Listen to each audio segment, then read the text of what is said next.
Salut à tous, j'espère que vous allez bien, c'est Romain et on se retrouve aujourd'hui pour débriefer le deuxième match nul de la saison en Ligue 1 pour les Parisiens qui perdent leur fauteuil de leader au profit de Monaco. 19 points pour eux, 17 pour nous et je trouve ça plutôt logique, c'est tout simplement la meilleure équipe du championnat qui en est la première. Encore un match insipide de la part du PSG de Luis Enrique ce soir. La deuxième mi-temps est meilleure que la première. Vous me direz, c'est pas bien compliqué. Et les Niçois accusent aussi le coup physiquement. Ils ont eu 48 heures en moins en matière de récupération cette semaine avec les Coupes d'Europe. Et c'est pas pour autant que le PSG se créait des occasions très franches sur la fin de match, à part les frappes de loin. Bon, on n'a pas vraiment acculé notre adversaire, poussé jusqu'au bout. Et même dans le temps additionnel, il y a plein d'actions frustrantes où personne ne veut prendre le risque de faire cette passe un petit peu dangereuse qui va casser les lignes, qui va mettre sur orbite un partenaire. Bon, des frappes de loin, c'est vrai, ça pourrait être mis du côté positif parce que sur le match nul qu'on fait à Reims, on disait oui, le PSG face au bloc bas ne tire pas assez de loin. Là, ce soir, ça n'a pas été le cas et en plus, on marque. Nuno Mendes, il est heureux à la 52e minute puisque son tir est un peu dévié. Il est hors de la surface sur un corner parisien. On en a eu énormément ce soir. Plus ou moins bien tiré, mais il y a quand même eu des occasions. Je crois qu'il y a une barre, il y a une tête qui passe pas très loin, et donc le but de Nuno, qui répond à Abdi qui avait ouvert le score à la 39e. Pareil, sur une frappe détournée un peu plus par Nuno, qui était malheureux. Donnarumma qui ne peut rien faire. 39e minute, un moment où le PSG commence à remettre le pied sur le ballon et se créer des semblants d'occasion, alors que jusqu'à la 25e, les Niçois ont eu une domination outrageuse. Le niveau technique affiché ce soir a été cataclysmique. Et il n'y en a pas un pour rattraper l'autre. La première mi-temps, elle est vraiment très inquiétante dans cette dimension-là parce que, voilà, Luis Enrique, bon, le 11 qu'il met ce soir, je ne vais pas vous mentir, c'est celui que je voulais dans l'avant-match hier. Avant le match, je me dis, bon, c'est la compo parfaite, on donne des minutes à Kolo Muani, on va voir ce que ça fait. Au milieu de terrain, Vitinha sur le banc, c'est normal avant la sélection machin. En plus, au début du match, je vois João Neves numéro 6, Ruiz plus haut, donc c'est vraiment ce sur quoi on tablait hier dans la vidéo. Qui plus est, João Neves qui sur certaines séquences prend le rôle de défenseur central gauche pour laisser Nuno monter un peu plus, comme quoi le cadre rigide de Luis Enrique ne l'est pas tant, et voilà, il y a eu une petite évolution là-dessus qu'on note ce soir. Mais je trouve que Luis Enrique, globalement, quand il y a quelque chose qui monte un peu dans les médias ou chez les supporters, il finit quand même par le faire. Ça m'a fait penser à la titularisation de Gonzalo Ramos en demi-finale retour de Ligue des Champions. Ça faisait des semaines que tout le monde l'attendait, il le faisait pas, il s'entêtait. Alors, à quel point c'est sous l'influence de ce qui se dit dans les médias et sur les réseaux sociaux, ou alors tout simplement de la bonne foi, parce que si tout le monde le voit, c'est peut-être parce que c'est une évidence. Mais voilà, c'est vrai que ce soir, on a vu un Nuno un peu plus offensif. Donc c'est vrai que sur le système, j'étais plutôt content. Mais techniquement, tu te fais massacrer par tes joueurs. Et les Niçois ont aussi eu un plan de jeu qui a marché à merveille. Alors, attaquer l'espace derrière Hakimi à la récupération de balles. Ça faisait longtemps que Hakimi n'avait pas été mis à contribution défensivement. Arsenal, cette semaine, par exemple, ils attaquaient clairement sur le côté gauche de Nuno.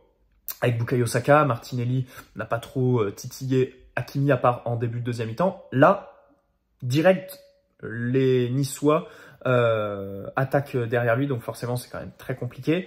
Guessant sur Pacho, c'est un choix qui est payant parce que Pacho a eu beaucoup de mal. Alors, je trouve qu'après Kai Havertz cette semaine, on a un vrai défaut de Pacho qui est l'appréhension des attaquants vifs, mobiles, qui décrochent. Parce que voilà, Guessant, il a la puissance physique et tout ça, mais Pacho a du répondant sur ces dimensions-là. Par contre, un joueur qui bouge autant, qui est vif avec ballon et qui sent va décrocher machin, ne va pas être un vrai repère. Bon, j'ai l'impression que Pacho n'est pas très bon dans ces dimensions-là. Donc il se fait avoir sur les deux actions du début de mi-temps, avec un très bel arrêt aussi de Donnarumma à la 12e minute. Donna qui fait plutôt son match ce soir après son désastre à Arsenal. Bon, ensuite, tu te reprends un petit peu, 25e minute, tu as quelques occasions, la volée de Nuno Mendes qui est très très belle, gros arrêt de Marcin Bulka, et après, retour des vestiaires, tu as, allez, 10-12 minutes où vraiment, là, tu enflammes le match, t'as une vraie domination, des occasions, un Dembélé toujours aussi frustrant à prendre des frappes pour les exécuter aussi mal, parce que vraiment, enfin... les frappes toutes molles, mais il n'y a pas que lui, hein. Vitinha typiquement sur le centre de Barcola, les frappes comme ça sans vitamine, mais qu'est-ce que ça m'énerve, mais qu'est-ce que ça m'énerve, parce que c'est vraiment, on le sait que le PSG a des problèmes à la finition. On touche beaucoup de poteaux, on est l'équipe qui en a touché le plus en Ligue des Champions cette année. Ce soir, il y en a encore un sur la tête de Marquinhos. On peut dire c'est la malchance, mais mon Dieu, que ces joueurs sont faibles à la finition. Qu'est-ce que c'est faiblard quand il faut tirer, quand il faut massacrer le ballon. Et je ne parle même pas de Kolo Muani. Comment j'ai pu oublier Kolo Muani qui ne réussit même pas à se mettre en position de frappe une seule fois dans le match parce que il est loin la détente. Il est vraiment, c'est terrible. Kolo Muani, c'est terrible. Bon, bah, j'ai milité pour sa titularisation ce soir. Il sort à la mi-temps. Alors, il y a des gens qui comprennent pas trop sa sortie parce que c'est vrai qu'il y a d'autres problèmes que le numéro 9. Hein. C'est un rôle qui est un peu délaissé dans le système de Luis Enrique. Il y a des joueurs plus bas sur le terrain qui sont tout aussi mauvais ou alors qui ont une prestation avec une influence beaucoup plus négative sur l'équipe, alors que lui, bon, il est juste fantomatique. Mais de l'autre côté, bien sûr que faire rentrer Lee Kang-in a été un bon choix à la place de Kolo Muani. Ça te rajoute du monde au milieu, ton espèce de quatrième milieu justement. Un joueur avec de la fiabilité technique. Sur son premier ballon, bah, il envoie Barcola dans la profondeur et fait plus que Kolo Muani sur toute la première mi-temps. Donc après, ceci dit, le sortir à la pause comme ça, enfin je sais pas quelle perspective Kolo Muani va avoir dans cette équipe, mais ça me paraît quand même très compliqué. Ça me paraît très très compliqué pour lui. Enfin voilà, je vais dire ce à quoi je pense. Un départ. Un départ parce que là, c'est vraiment le joueur de l'effectif, enfin des joueurs qui ont été recrutés machin récemment, avec Skriniar, qui semble à des années-lumière de ce que veut Lucho, et il a aucune confiance en lui, quoi. Donc c'est assez dramatique. C'est assez dramatique ce qui est en train de se passer avec Kolo Muani. J'ai l'impression de parler de quelqu'un qui est décédé, mais waouh. On assiste quand même à quelque chose d'abyssal. Dembélé, première mi-temps catastrophique, et en deuxième, c'est un peu plus par intermittence. Il y a des bons moments, mais d'autres où il y a de vraies absences, où il n'est pas bon. Je note aussi un ajustement de Luis Enrique en deuxième mi-temps. Il demande à Dembélé de commencer un peu plus extérieur. Il sort un peu plus de l'axe et du coup il arrive avec un petit peu plus de vitesse, lancé. Il prend des frappes, on se sent un petit peu libéré. Bon, après ça dure un quart d'heure, pas plus, hein, mais c'est un ajustement qui a été plutôt gagnant. L'entrée de Vitinha, bah là pour le coup, il a été... Enfin, c'est un changement que j'attendais, surtout pour Warren qui fait un bien mauvais match, sûrement son plus mauvais depuis très longtemps, parce que vraiment ce soir, il n'y a pas grand-chose à en tirer. Pourtant, mardi, on l'avait dit, hein, à Londres, j'avais trouvé que c'était le milieu qui s'en était le moins mal sorti, disons, sans surnager. Il avait réussi à répondre aux défis athlétiques notamment, imposé par Arsenal, mais là ce soir, waouh, le nombre de duels perdus avec le ballon, la neutralité, il touche quelques ballons dans la surface adverse, mais il en fait rien. Bon bah le but arrive après une action où il se fait manger par le Niçois, donc c'est vrai que c'est très compliqué. Il va avoir la trêve internationale. Est-ce qu'il aura du temps de jeu avec l'équipe de France? Pendant que le Real garde tous ses joueurs, Vinicius, là, ce soir, c'est Militao qui est allé avec la sélection, qui a fait des tests et qui finalement ne jouera pas. Je crois qu'il y a Lounine aussi, l'Ukraine, qui ont annoncé qu'il n'y aura pas avec eux. Bon, Mbappé, bien évidemment, hein, avec l'équipe de France. Et à nous qui envoyons tous nos joueurs à disposition des sélections. Donc c'est un peu on va serrer des dents. On va serrer des dents pendant ces 2 semaines. Je vais pas dire que le PSG va me manquer, parce que là, c'est vrai que les matchs sont pas très agréables, hein. C'est vrai que c'est un peu moins plaisant à voir jouer. On s'ennuie un peu, hein. C'est vrai qu'il y a peu d'actions pour se lever de son canapé. Barcola, pareil. Barcola, pareil, ce soir, c'est compliqué. Je trouve que ces derniers temps, il a une vraie difficulté quand il reçoit le ballon de haut but. Il réussit rien du tout. Alors, il est tamponné rapidement par son adversaire, mais il y a aussi des erreurs techniques, des contrôles qui sont pas réussis. Il cherche à faire des passes première intention, à un relais, machin, mais c'est mal dosé, c'est mal exécuté. Donc là-dessus, il faut qu'il retrouve un petit peu ce qu'il était la saison passée. Un joueur qui réussissait à garder sous pression de haut but, mais là, c'est quand même très compliqué. Il fait quelques différences quand même, hein, il fait quelques différences. Mais ça reste pas assez. Après, je suis quand même convaincu que Barcola doit être beaucoup plus impliqué dans les circuits quand on sait que c'est le meilleur buteur de Ligue 1 dans l'équipe, potentiellement le joueur le plus à l'aise à la finition et en confiance, entre guillemets, en ce moment. Le voir aussi loin du but, démarrer ses actions en tribune, c'est un peu frustrant. C'est un peu frustrant. Même si, comme j'ai dit plus tôt, ce soir, il y a eu l'effort quand même de mettre du monde autour de lui. Il y a Fabian, à 2 ou 3 reprises en première mi-temps, qui tente de jouer première intention entre les lignes. Donc il y a Nuno qui est aussi beaucoup plus haut. Mais pour autant, ça basculait encore beaucoup à droite. Et le problème, c'est que quand Dembélé et Hakimi font les matchs qu'ils font ce soir, enfin Hakimi ce soir, son match, il est... techniquement, c'est atroce, hein. Techniquement, c'est atroce. Sans parler de la partie défensive sur laquelle on est revenu plus tôt, ça a été quand même très compliqué. Très peu d'actions où il réussit à être dans le concret, quoi. Dans le concret. Et ça donne encore... un match très compliqué. La frappe, oh là là, la frappe où il est hors-jeu en deuxième mi-temps. Je me dis, mais heureusement qu'il est hors-jeu. Parce que comment tu ne cadres pas sur cette action? Je me suis dit, mais quelle chance qu'il soit hors-jeu. D'ailleurs, ce soir, un arbitrage.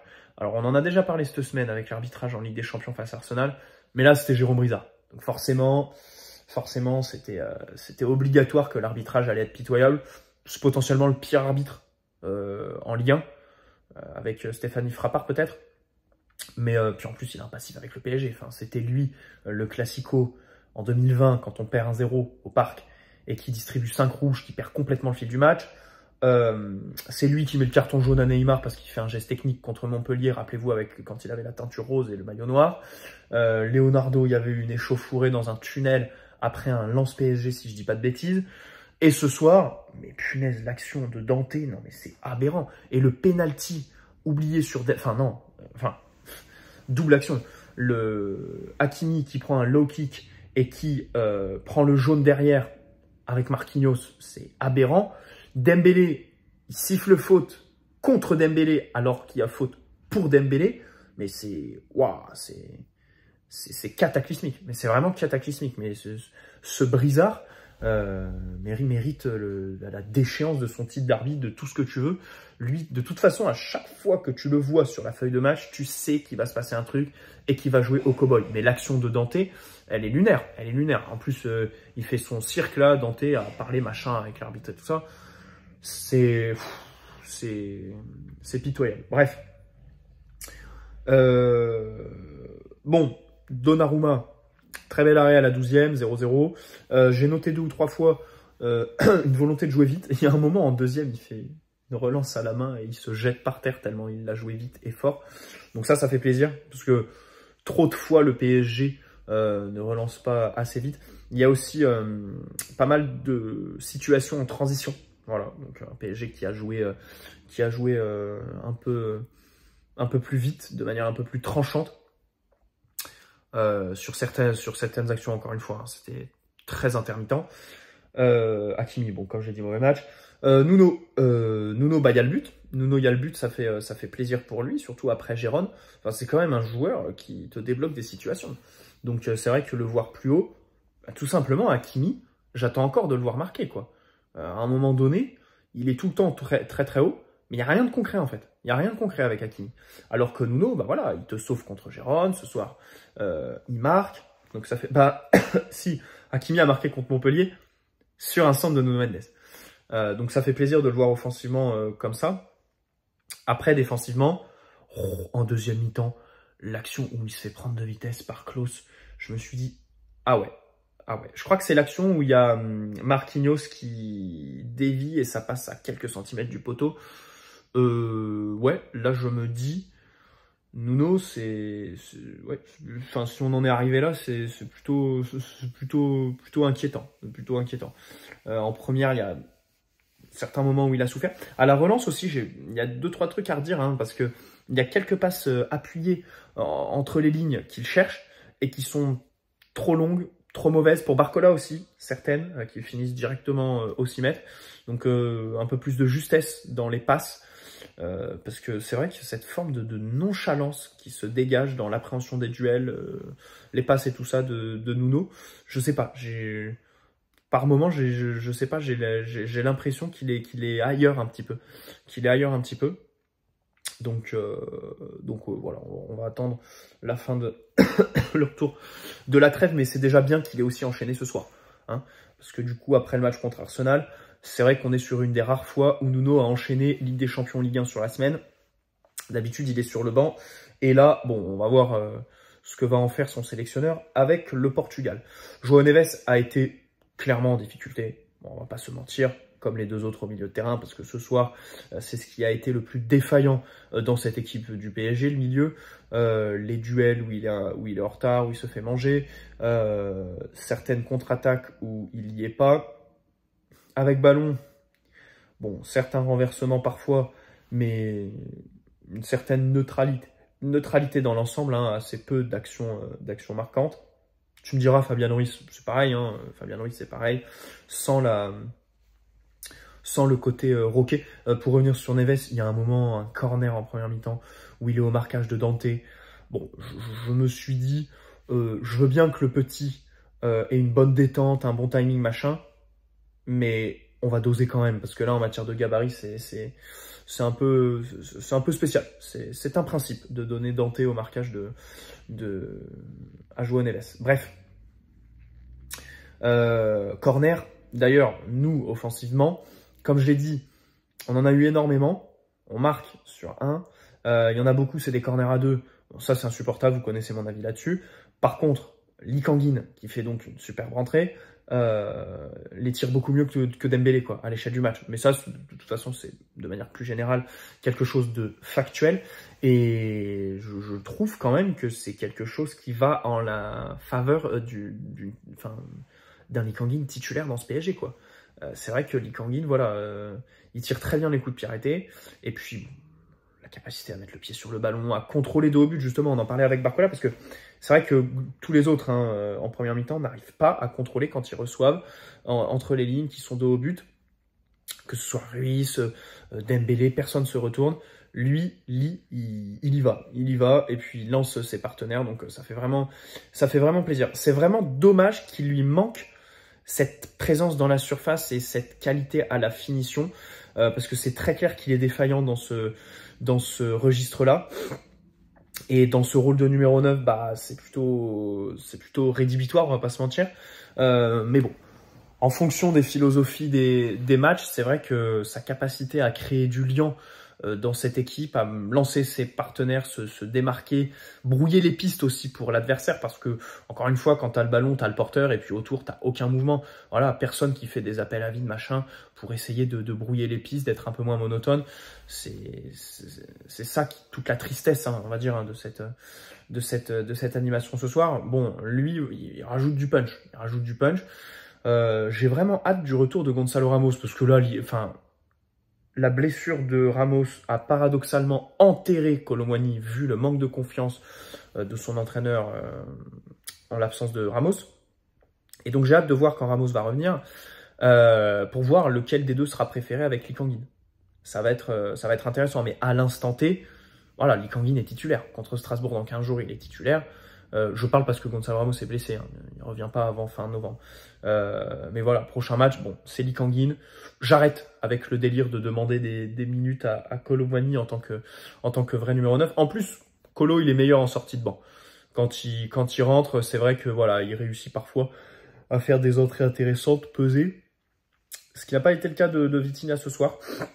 La dernière action du match, là, quand il fait le contrôle trop long, c'est très très regrettable. Le tir, pareil. Quelques passes vers l'avant. Je note que voilà, Luis Enrique l'a vraiment rapproché du but. Et c'est dommage que ça n'ait pas été plus concret. Beaucoup de centres aussi, hein. Beaucoup de centres aussi de la part des Parisiens, bon, sans pour autant être très dangereux. Mais je note quand même que pas mal de fois, tu as réussi à les récupérer au second poteau. Voilà, tu as réussi à les récupérer et du coup à repartir. Bien souvent, c'était un nouveau centre qui venait du coup de l'autre côté qui opérait. Donc ça, c'est vrai que c'est un peu des choses inédites, on va dire, dans ce PSG-là. Même si ce soir, ça n'a évidemment pas été payant. Pas d'entrée de Désiré Doué, entrée d'Asensio un peu tardive, je trouve. Hein, c'est vrai que Asensio, il est de retour de blessure depuis une bonne semaine maintenant, et puis au final, on le voit pas beaucoup, alors qu'il était titulaire avant de se blesser. Désiré Doué, bon, Désiré Doué, c'est dommage parce que j'aurais bien aimé le voir ce soir quand même, hein, dans la prise de risque et tout ça. Même si c'est vrai que quand tu cours après un score, c'est souvent le genre de joueur qui va s'enfermer dans des numéros un peu solistes et du coup contre-productifs. Mais voilà, je l'aurais fait rentrer aussi pour essayer de lui donner un peu de confiance suite au casse-pipe à l'Emirates Stadium qu'il a dû subir. Voilà. Bon, j'espère que ce débrief vous aura plu. Si une dernière remarque sur les deux centraux qui sont vraiment apathiques avec ballon, c'est quand même très compliqué. Hein. C'est quand même très compliqué et c'est une clé de ce système quand même d'avoir des centraux qui vont fixer et tout ça. Parce que du coup, là, tu perds à chaque fois une demi-seconde sur les premières relances. Une demi-seconde, non, tu perds 3 à 4 secondes. Les mecs prennent aucun risque. Ça, tu vois, c'est un des trucs qui me frustre le plus dans ce PSG-là. Ces deux centraux qui sont vraiment dans un siège, dans un fauteuil et qui ne prennent aucun risque. Alors Marquinhos plus que Pacho, parce que Pacho, on le savait quand il est arrivé. Peut-être qu'il va prendre confiance par la suite. Mais Marquinhos, qu'est-ce que c'est pathétique, franchement. Qu'est-ce que c'est pathétique. Bref, bonne soirée à tous. On se retrouve cette semaine pour faire une petite vidéo un peu bilan de tout ce qu'on a eu ces dernières semaines. Voilà, Fabian Ruiz, encore un match très compliqué. Warren, je l'ai dit. Si Fabian, le duel sur l'arrêt de Donnarumma à la 12e, mais c'est catastrophique, c'est catastrophique. La mollesse, c'est l'incapacité à gagner des duels, c'est vraiment compliqué. Allez, ciao les amis, on pourrait en parler pendant des heures.